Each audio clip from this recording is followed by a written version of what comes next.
இன்றே டவுன்லோட் செய்து உங்கள் ஃபேவரட் ஷோக்களை என்ஜாய் பண்ணுங்க.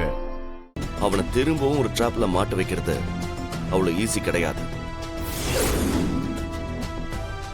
அவன் இந்த அனுப்பிக்கலாம் பண்ண முடியாது. ஏன்னா அந்த மாதிரி சப்ளை கேஸ் எல்லாம் கிடையாது.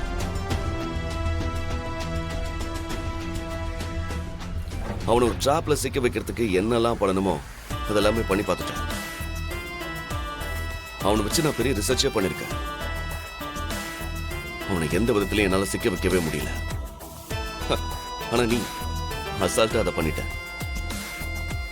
That plan was very excellent. அதை எக்ஸிக்யூட் பண்ண விதம் அதை விட சூப்பர். அதனால தான் இவ்வளவு பெரிய ஆஃபர், 5 crores. சரி, எப்படி எப்படி ஒரு பிளான் பண்ண? அவன் யார்கிட்ட வேணாலும் சிக்காம இருக்கலாம், ஆனா என்கிட்ட தப்பிக்கவே முடியாது. என் அழக வச்சு அந்த திருவ மயக்கலாம்னு நினைச்சேன். ஆனா 2 நிமிஷத்துல எனக்கு தெரிஞ்சிருச்சு, அவன் என் அழகுக்கெல்லாம் பயங்கர ஆளே கிடையாது. நீங்க சொன்னீங்களே, அது ரொம்ப கரெக்ட். அவனை அப்படியெல்லாம் மடக்க முடியாது.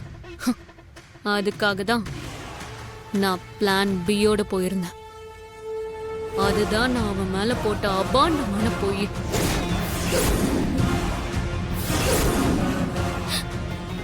நிஜமா சொல்லணும்னா திடீர்னு நான் அப்படி நடந்துக்குவேன்னு அவன் எதிர்பார்க்கவே இல்லை.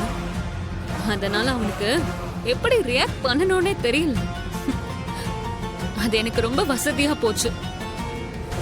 அவன் என்கிட்ட மிஸ்பிஹேவ் பண்ணதான் நான் ஒரு டிராமா போட்டேன். துணியெல்லாம் கிழிச்சு விட்டுக்கிட்டேன். அப்படியே கத்துக்கிட்டே அவன் கேபின்ல இருந்து வெளியே ஓடி வந்தேன்.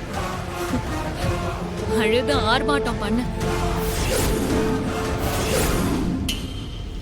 மீடியாவிலையும் தெருவை பத்தி மோசமா பேசினேன். எல்லாரும் நம்பிட்டாங்க. அந்த தெருவும் வசமா மாட்டிக்கிட்டான். Wow wow wow, கலக்கிட்டறியா?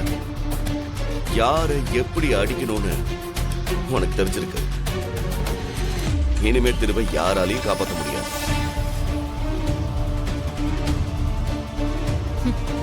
திரு என்ன அண்டர் எஸ்டிமேட் பண்ணிட்டான்.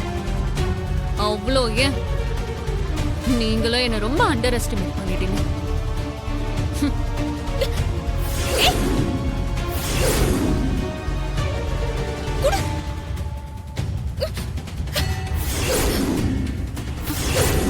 ஏய்,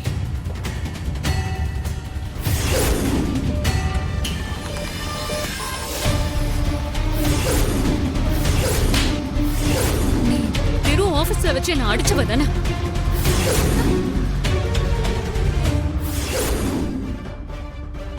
நான் பேச ஆரம்பிக்கும் போதே நீங்க ரெக்கார்ட் பண்ண ஆரம்பிச்சிட்டீங்கன்னு எனக்கு நல்லாவே தெரியும். ஆமா, யாரடி நீ? அவன் ஆபீஸ்ல வேலை பாக்குறவ தானே நீ? உனக்கு எதுக்கடி திருமல அவ்வளோ அக்கறை? அவன் எப்படி போனா உனக்கு என்ன? அதெல்லாம் கொடுப்பேன்னு இந்த ஜென்மத்துல கனவு காணாத.